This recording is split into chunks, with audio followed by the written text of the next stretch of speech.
So we often talk on the channel about Secret Lair, and when you see my washed out face and the lighting turned way up to high, we're opening some cool stuff. And I wanted to take an opportunity to open the Roadshow Edition Secret Lair. I had a channel member reach out and say, hey, I need you to try to pick one of these up for me while you're at the con, and I was able to snag one. I want to talk about this specific model of Secret Lair, Secret Lair wins, Secret Lair losses, and how I think they can improve the process, as well as check out some sick dragons, because I think the art in this thing is absolutely insane. Without further ado, I got my sleeves ready, I got my cards ready, let's get into it.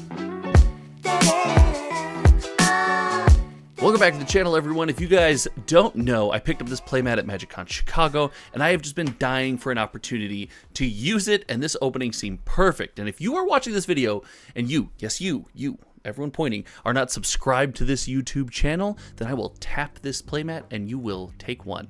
Anyway, I'm just kidding. Hit the sub button down below because we're racing to 12K and it helps a small channel like mine more than you can possibly imagine. But I wanted to have a conversation about Secret Lair as a whole, and the fact that the Roadshow Edition, Secret Lairs that are exclusive to cons and nothing functionally unique within the lair, just layers that have unique treatments special to cons that you can get if you are there.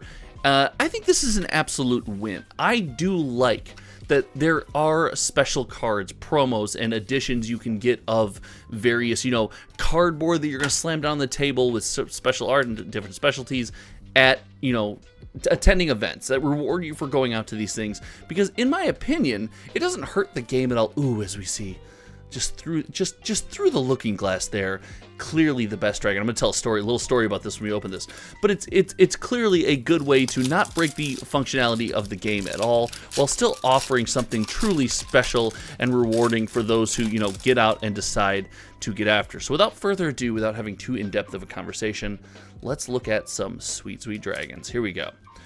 Oh, right off the bat we have Kakusho, and the very first deck that I ever played fairly competitively was a Gifts Ungiven build that utilized looping of Kakusho the Evening Star and preventing all combat damage. And it was a weird control-y shell, 4-color, 5-color control-y shell, and I will always have a special place in my heart for this card.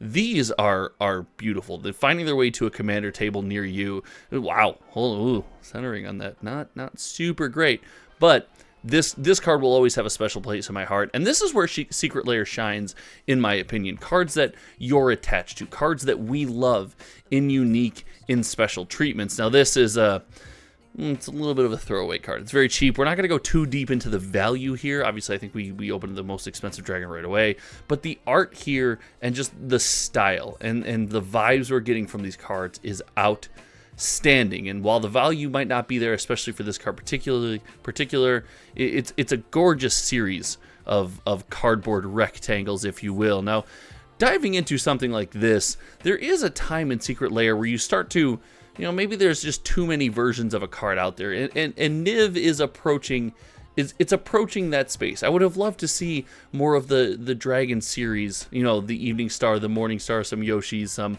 Kaigas, right, in some of these. And I'm not saying that there's not a ton of those, but Niv Mizzet, while it's a popular card, there's a lot you can do with it.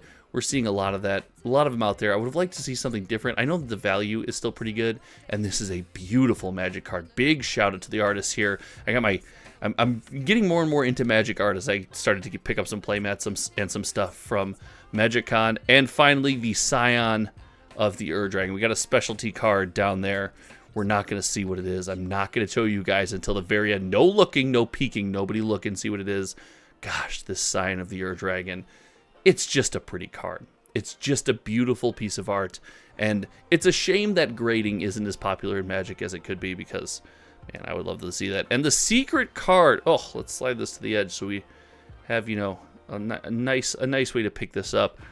Oh, the Stronghold Scourge. The Zombie Knight. You can cast from your graveyard, but from nowhere else. You can cast night spells from your graveyard. If it dies, lose 2 life. Gosh, that is insane. And the old graveyard symbol. The old symbol on the corner of the card letting you know this card has graveyard interaction. Pay attention. There is graveyard interaction on this card. All in all, really beautiful layer opening. I don't want to beat the drum too much, but I'm always going to be a bit a bit biased here. The Kakusho, just the effect, it can loop, it can win games, it's a house, and the gold in the eyes here is just absolutely gorgeous. But all in all, while we sleeve these up, I do want to say that while the Roadshow Edition, the special treatments, nothing functionally unique, while for rewarding people for going to various events is a massive win, I don't love the idea that we are headed towards a Secret Lair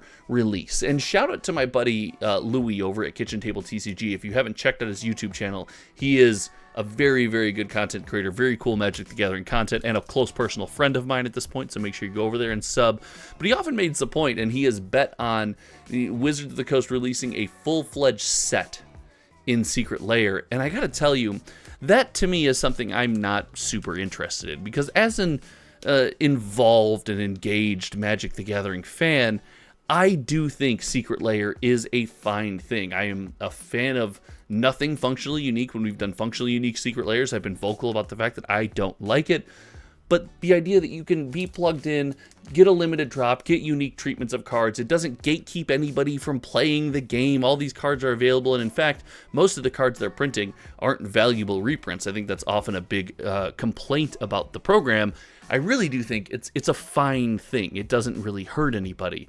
The danger is when we start taking the game out of the local game store, or when we start adding, functionality, power level, or things that break the Magic the Gathering play experience into Secret Lair, where you have to be tuned into Secret Lair to get your hands on actual game pieces, actual ways to play Magic the Gathering with your friends. I think that can be a dangerous situation. Now, call me old-fashioned. I'm not saying booster boxes should be expensive. I'm not saying the current Magic the Gathering market is perfect. But I absolutely do not want to see a full-fledged set released directly straight to consumer, cutting out the local game store, cutting out the normal Magic ecosystem that we have become fond of and utilized for the better part of 30 years now. I do not want to see that fall by the wayside. And we saw a bit of this in, I think it was 2022. The game store was cut out, but it was cut out of products that it was not wanting to sell or couldn't sell anyway. It was the Amazon dumps of bad products coming out at really low prices on Amazon.com directly from Wizards of the Coast. And while yes, this got consumers like you and I a good deal on a lot of products that ended up being super sweet. In fact, I think I have one right here. This may be the most underrated collector box of all time. I do think it was a bit game-breaking, it was meta-breaking, and it kind of ruined the ecosystem that we lived in for a long time. I don't want to see that repeated. I know that it wouldn't be an Amazon dump, it wouldn't come out at nothing, but it also wouldn't benefit the game store, and it would probably be highly anticipated and extremely powerful, meaning it would be an opportunity for the businesses that support Magic the Gathering and the places we play to continue to pay their rent, keep their doors open, and, run as an establishment where we really enjoy. And I say all that saying it as someone who is not a business owner. I don't own a Magic the Gathering game store. I am a guy in his basement that likes Magic the Gathering, and I make YouTube videos about the things that I like. In fact, there's a Pokemon video coming out soon because I've been buying some pretty cool Pokemon cards. All in all, I gotta say, this is a beautiful Secret Lair. I think it's Tuskiko in the Discord. I'll put the Discord link down below for anyone who wants to join, but this is coming your way at the cost that I paid for it plus shipping. Thank you so much for supporting the channel. I appreciate each and every one of you out there. If you want to support the channel, join the channel membership down below. It's $5 a month. You get access to exclusive content. You get videos dropped a bit early, custom emotes, and then deals on sales whenever I do them. Thank you so much for hanging out today and discussing Secret Lair with me. I hope you guys had some fun. Until next time, you all know me. My name is Josh, and preach the good word.